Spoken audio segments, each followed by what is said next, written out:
मुंबईतल्या भायखळा इथल्या मफतलाल मिलच्या जागेवर 10,000 स्पिंडल युनिट सुरू करण्याचे आदेश कोर्टानं दिलेले आहेत.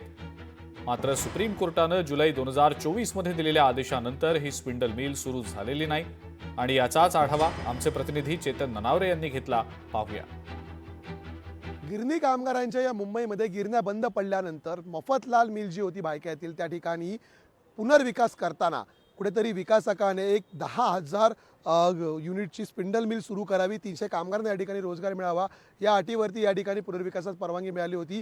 आता मिल बांधून तयार झालेली आहे, मात्र ही मिल सुरू होत नाही आणि या संदर्भात जे कामगार आहेत, जे स्थानिक कार्यकर्ते आहेत ते पाठपुरावा करत आहेत. नेमकं काय परिस्थिती आहे, का मिल सुरू होत नाही, आपण त्यांच्याशी बातचीत करूया. काय सांगाल, काय सध्या परिस्थिती आहे? इतके वर्ष झाली तरी पण जे आश्वासन दिलं त्या आश्वासनाला अनुसरून काय कामगारांना काम मिळालेलं नाही, म्हणजे मिल चालू केली नाही.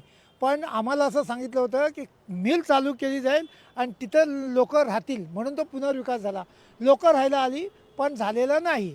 माननीय आपले मुख्यमंत्री लाडके मुख्यमंत्री आणि दोन्ही लाडके उपमुख्यमंत्री यांना माझं आव्हान आहे, ह्या संबंधित विषयामध्ये आपण लक्ष घालावं. कामगार यांच्याकडे किंवा तुमच्याकडे अवेलेबल नसतील तर आम्हाला तुम्ही परवानगी द्यावी, आम्ही कामगार इथे अवेलेबल करून देऊ. आणि ही जी कामगारांसाठी जो BIFRने जो अट टाकली होती, त्या काळच्या शासनाने जी मूळ अट टाकली होती ती लवकरात लवकर पूर्ण व्हावी. का?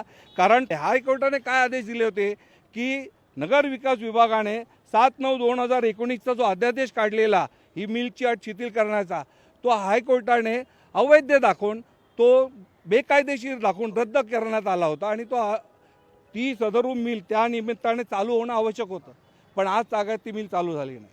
ही स्पिंडल मिल पुन्हा सुरू होणार का, हा प्रश्न आहे. त्यामुळे न्यायालय या प्रकरणी पुन्हा एकदा दाद देणार का आणि या ठिकाणी काही स्वतःच सुमोटो ॲक्शन घेणार का, हाही प्रश्न आहे. कॅमेरामन विनोद नाईकसह मी चेतन ननावरे, भायखळा, मुंबई.